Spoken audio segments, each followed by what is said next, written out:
Hey, souls and spirits out there, welcome back to this sacred interweb space that we have created together. I'm so grateful you are here. And today, I want to tell you about a story that I heard many years ago, and I can't remember where I originally heard it. I don't know if it was a documentary or something of that nature, but I heard it again when we moved my nephew down to Louisiana, down near Baton Rouge, because he was going to law school. And for some reason, it came across my mind the other day, and I had to look back into it. And it was really interesting, and so I wanted to share it on here because I want to do teachings on here, but I also want to talk about stories and experiences and all kinds of things. I mean, we're not limited to anything here. So today we're going to talk about Louisiana. And there are places in Louisiana that the land just seems to remember things. The land just seems like a place almost outside of like everywhere else. One of the places is near the swamp Manchac Swamp, in the long vanished settlement of the Finier people. They tell a story about a woman named Julia Brown. They call her Aunt Julia. Some say she was a healer. Some say she was a midwife. Some say she was a hoodoo woman or a conjurer or a prophetess or a voodoo priestess. There's all kinds of stories, but through stories, there's all kinds of stuff interwoven in them, but I believe stories come from some web of truth, and they're interesting to look at regardless. And her story is very interesting because some say that before she died, she sat on her porch with, some say, a guitar in her lap, rocking slowly and singing a warning. And the warning was, "When I die, I'll take the whole town with me." And then in September of 1915, Julia Brown died. And then a hurricane came right after. So this is going to be the story of Aunt Julia Brown, the woman at the center of one of the most interesting Louisiana stories I've heard. And it's a legend in its own right. So to understand this legend of Julia Brown, we have to begin with the place that made this legend possible. So Finier, Louisiana, it was a small settlement in St. John the Baptist Parish, positioned along the edge of Lake Maurepas. I guarantee I'm going to say all the different Creole names wrong. And surrounded by the wetlands of the Manchac Swamp. This was not a city of grand boulevards or the beautiful wrought iron balconies or the gaslit streets that you see if you go down to kind of downtown New Orleans. This was a very rail and water town. It was the place of fishermen and laborers and hunters and timber workers, the railroad people, and families making do in kind of a difficult landscape back then. The swamp gave and the swamp took away. It offered fish and game and the cypress trees, lots of medicinal plants, travel routes through the waterways, but it also brought in mosquitoes and the floods and the fever that came along with those things and isolation and such strong storms that could turn a familiar world into open water in just a single night. And I think it's really interesting that I'm wanting to cover this story right now because in Indiana, where I live, we have had terrible storms and so many places now that I know are flooded. And so it's a weird coincidence that I'm talking about this at this time today. So Finier was a place where practical knowledge mattered. If you think about 1915, I mean, practical knowledge was really important. You needed to know the weather. You needed to know the ways of the water. You needed to know plants. You needed to know what plants helped with fevers and what soothed pain. Which neighbor could deliver a baby? I mean, when you're all the way back in basically the backwoods or the backwaters, you need to know who can help you, who can mend a wound, who could build a boat, who could guide you home if you needed that. So in communities like this back then, healers were not exotic figures that we kind of think of them now, like she's a healer. they were essential. They were essential beings in these parts. There were very few doctors. Hospitals were really far away. Transportation was really difficult, and people relied on those who had the knowledge that was passed down through these families and communities, and the knowledge that they just seemed to hold through these kind of oral traditions was just essential. And that was the world in which Julia Brown lived. Historical research indicated that she was a real person, not merely this ghost story. Records identified her as Julia Bernard. Born in Louisiana around the mid-1840s, she later married a man named Celestine Brown. Very cool name. Some accounts placed her in this settlement veneer during kind of later time, where she became known locally as this healer and community figure. But historical records are thin, and where records are thin, these stories kind of grow. So Julia Brown's story did not survive merely because officials wrote it down. It survived because people remembered it. And I mean, I heard it kind of in passing almost, and somehow it literally popped into my mind the other day, and I had to look back into it. So these stories were remembered. So the people there, they remembered a Black woman in a small town, a small swampy town, a woman who just knew things, a woman people visited when they were sick or frightened or grieving or desperate for some kind of help. And that kind of woman can sometimes be often remembered in two kind of different ways. To the people she helped, she may have been a caregiver. To outsiders or later storytellers, she became something, darker, dangerous, a witch, a voodoo queen, curse maker, mysterious woman who had all these unexplained powers and supernatural things. And that idea of these two separate things, this transformation, is important because the legend of Aunt Julia Brown is not merely about this storm that happened. It's also how communities remember these people, especially these women, these healers, these folk practitioners, these people of spiritual authority, because they often wanted through time to change that narrative a bit on how we saw them and how we saw these things and these gifts. The title aunt has a history in the kind of American South. It could be affectionate. It could be respectful. It could also reflect the radical kind of social hierarchies at the time, when Black adults were denied formal titles routinely granted to white people. So when we say Aunt Julia, we should hear both the intimacy of the community name. I know with my daughter, I'm wanting her to grow up with as many kind of aunts and uncles and grandmas and grandpas, whoever wants that title, I want them to have it. I want her to know them as that because I think it is a sign of respect.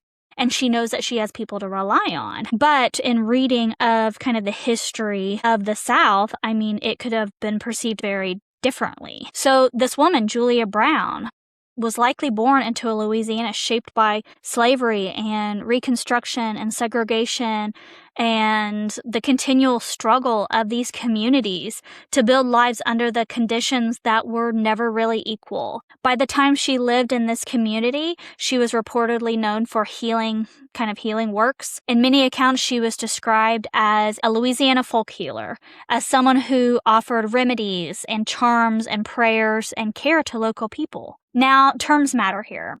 So hoodoo is generally used to describe a broad set of African-American folk spiritual practices. Roots, herbs, prayers, protection work, divination, charms, spiritual remedies. And it's not quite the same as Louisiana voodoo, which is kind of another religious tradition with its own history and practices shaped by kind of African-American culture, Caribbean, Catholic, indigenous, and different local influences. I mean, it's kind of all blended in there together.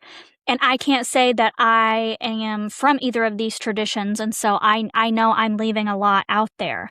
But popular retellings of this story often collapse everything into voodoo, which some people hear and immediately make the story sound spookier almost somehow. But it can also erase the real spiritual and cultural complexity of the traditions that are involved here. So what we can say with more care is this: Julia Brown was remembered as a woman associated with healing, with folk spirituality, and this unusual knowledge of things. The evidence for more sensational claims that she was a voodoo priestess who cursed an entire town is much less certain. I mean, that's where I feel like stories can really run away with what the heart of everything is. But certainty has never been fuel for folklore. Emotion is, fear is, guilt is, and sometimes disasters need a face or they need a story as to why something happened. So, according to the legend, Julia had given much of herself to the people of this community. She tended the sick. She helped those with little money. She maybe had provided remedies when there was no doctor to be found. And eventually, the story says that the town started to take her for granted. And maybe they started expecting her services for nothing. Maybe they kind of expected her to be on call 24/7. Maybe they only came to her door when they needed something. Maybe they didn't really help her back, or maybe they mocked her behind her back. It's hard to say. Maybe, as some of the versions of the legend kind of say, they treated her not as a valued elder, but as this kind of strange woman whose knowledge made them a little uneasy. And this is where the story kind of turns. Aunt Julia, the healer, the helper, becomes Aunt Julia, the threat. And in the most famous version of this story, she begins singing a strange kind of song from her porch. When I die, I'll take the whole town with me. And some versions give the line a little differently. One day I'm gonna die and I'm gonna take you all with me. And it's hard to say. The exact wording may have shifted over generations, but the message remains the same. Death was coming, and it was not coming for her alone. And imagine this scene has been carried through oral traditions. A small Louisiana settlement, the wet heat of late summer, it's just gross. The tall grass, the low rumble of trains nearby, a woman on her porch, a guitar in her hand, singing a song that is just eerie, that no one wants to hear. And in Louisiana folklore, music is often more than entertainment. A song can be a testimony, it can be a memory, it can be a warning. A song can become a spell in the mind of whoever hears it. And Aunt Julia's story, that song became the center of this legend. Did she really sing it? One oral history account from a longtime resident recalled that Julia Brown would sit on her porch, play her guitar, make up songs, and one of them said that when she died, she would take the whole town with her. That does not prove that this really happened, but it suggests a song may have some basis in this kind of local memory. A song like this is remembered for decades, especially after a disaster that may not be remembered exactly. You're going to latch on to that one little thing that you heard over everything else. A phrase repeated after a tragedy may become sharper, more dramatic, more prophetic with the telling of it. And that's how legends work. They do not always preserve facts as like a photograph can preserve just evidence. They preserve feeling, and perhaps that feeling was that a community had failed to fully see the woman who had served it. Then a catastrophe came, and afterward, people wondered if they had been warned, if this had actually happened. And there's another reason that the story became so popular. The people of Finnear knew storms. They knew that, the Gulf could become violent. They knew that the water could rise. But knowing a storm is possible is not the same thing as knowing when it will arrive, how strong it will be, whether your home will be there afterwards. And in 1915, weather forecasting and emergency communication were nothing like they are today. There was no phone alerts in every pocket, no radar images appearing on the screen, no evacuation maps shared instantly across networks. You just kind of had to buckle down and figure it out. And these warnings could be delayed or misunderstood or impossible to act upon. And for people living close to the water and homes and businesses vulnerable to the winds and the rains, the difference between survival and disaster could be measured in just a few hours or even minutes. With my nephew living in Louisiana when he got hurricanes, and the protocol, he had to evacuate and drive all the way to Texas just to get out of the way. And he had hours to kind of prep the house and plan for this and leave. And they didn't have any of that. That was not the way that they were able to live. And it it seems like such a scary place to try to survive in because everything can change in an instant. When the hurricane came, it would not need magic that they're kind of saying that this woman had to destroy their community. Nature was completely terrifying enough all on her own. So in the aftermath of this disaster, magic became the only way for people to explain what grief could not, if that makes sense. On September 29th, 1915, a major hurricane struck southeastern Louisiana. The storm devastated communities around Lake Pontchartrain, Lake Maurepas, the surrounding wetlands there. Finnear was one of the places hit especially hard. The disaster became known as the New Orleans Hurricane of 1915, and it caused widespread destruction and hundreds of deaths across kind of the region. In the legend, the same day was the day of Julia Brown's funeral. The story says that the people gathered to bury her, and while they were mourning Julia Brown, her coffin was being lowered into the ground, and the storm arrived. The rain, the wind tore through the town, the water rose, and this small settlement was destroyed.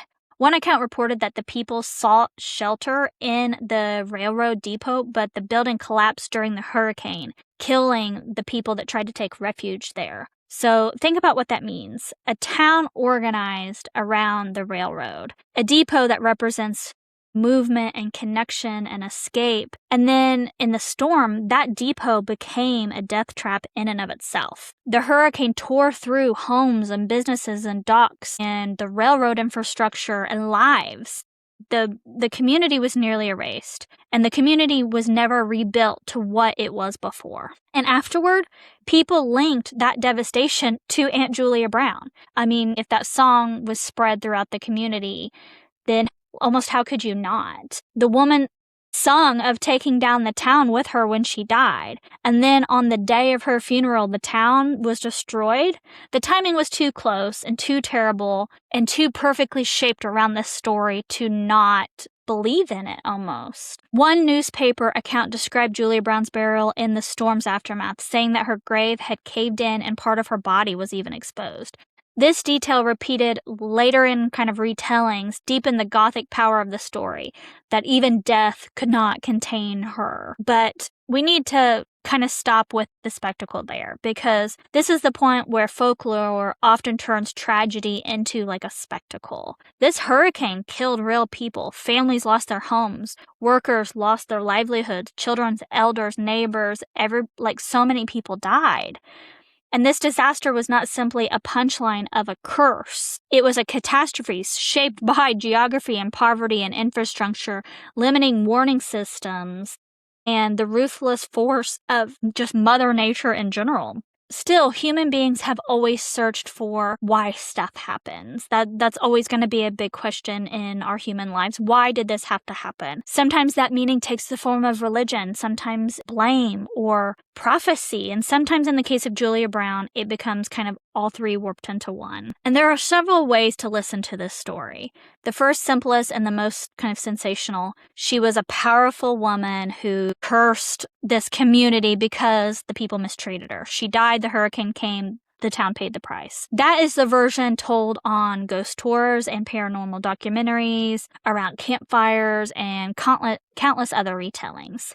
It has everything that a spooky Louisiana legend needs. It has the swamp, a mysterious woman, healer, a song, a origin place, the funeral, the hurricane, the town destroyed, and, this disaster that happens. But there are other ways to understand it. Maybe she didn't curse her community. Maybe she was an elder healer, poor or isolated, who felt mistreated or overlooked. Maybe her song was not a supernatural threat. Maybe it was an expression of pain somehow. Maybe it was a way of saying, you'll miss me while I'm gone.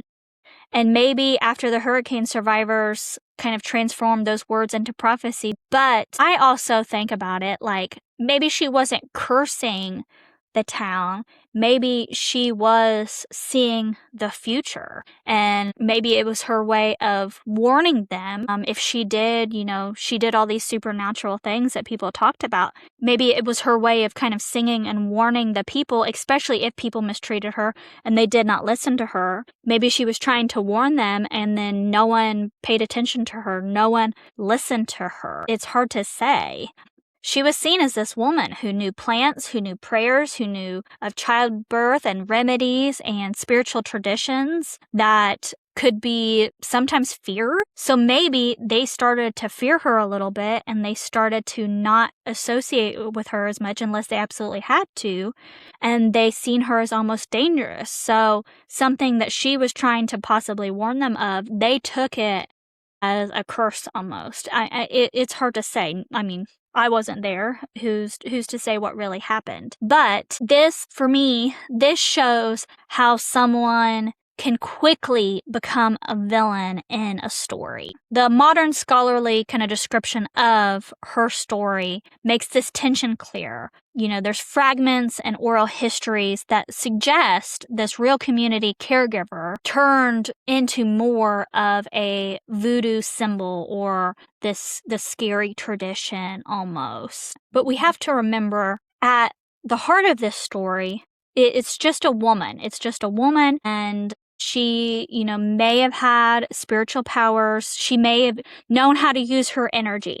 The way I look at it, the way I look at spiritual powers or healing or anything, it's someone who understands how to use their energy. And if she was this great healer, I don't personally believe that she would have used that to destroy a whole town of people that she spent her whole life healing and taking care of. To me, that just doesn't make sense. But again, who knows? I wasn't there. Today, the community is not the bustling rail swamp settlement it once was.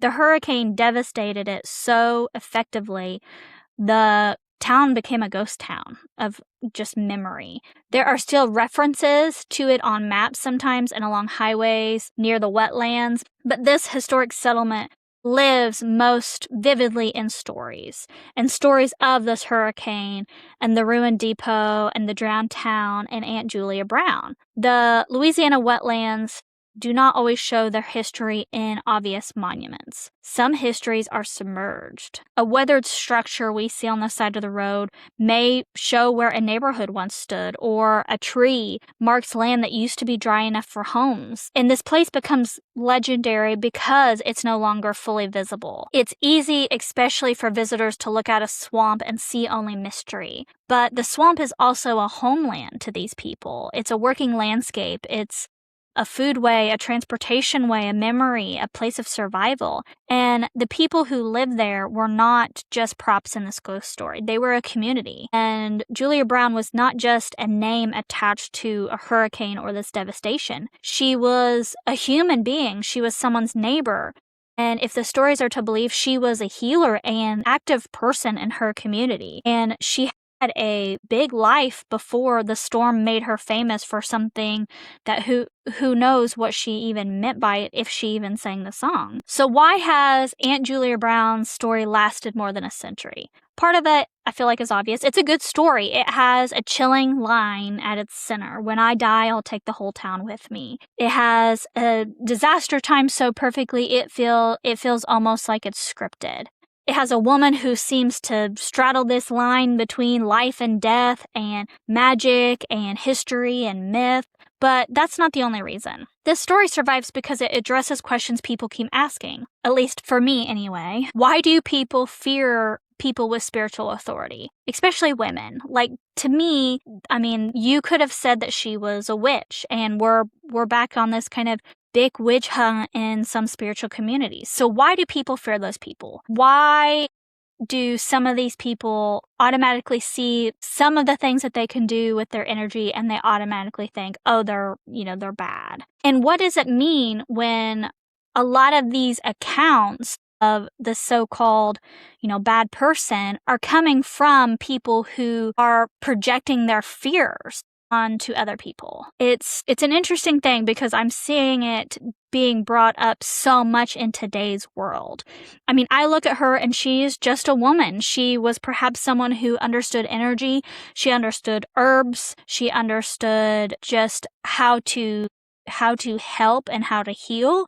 I mean, I can say a lot of those things about myself. So, is this going to be my story one day? It's an interesting thing to kind of think about. But let's kind of return to her story for a second. The image at the heart of this legend, a porch in this community, a woman sitting in a chair, the swamp around her. Maybe she's singing. Maybe it's a curse. Maybe it's a warning. Maybe she's singing because that's what people did when they had nothing else to do. We don't know exactly what is to be believed. We didn't know every detail about her life. We do not know exactly what she said or whether she knew the storm was coming. But we know that hurricane destroyed that community in 1915. And a woman named Julia Brown died roughly the same time. And the people who survived, who inherited these memories of those who did, bound those events together in this story that has lasted, it's 2026 now, so it's lasted a long time. So maybe Aunt Julia Brown's real power was not control over the wind and the water, and she could conjure up this storm. Maybe it was something more enduring. Maybe it's because she became impossible to forget. The storm scattered people. It took away homes and lives, but her story remained. A healer, a song, a hurricane. And that town, according to legend, went with her. So it's interesting to think about. It's interesting to look at things and see how they're told later on. Especially,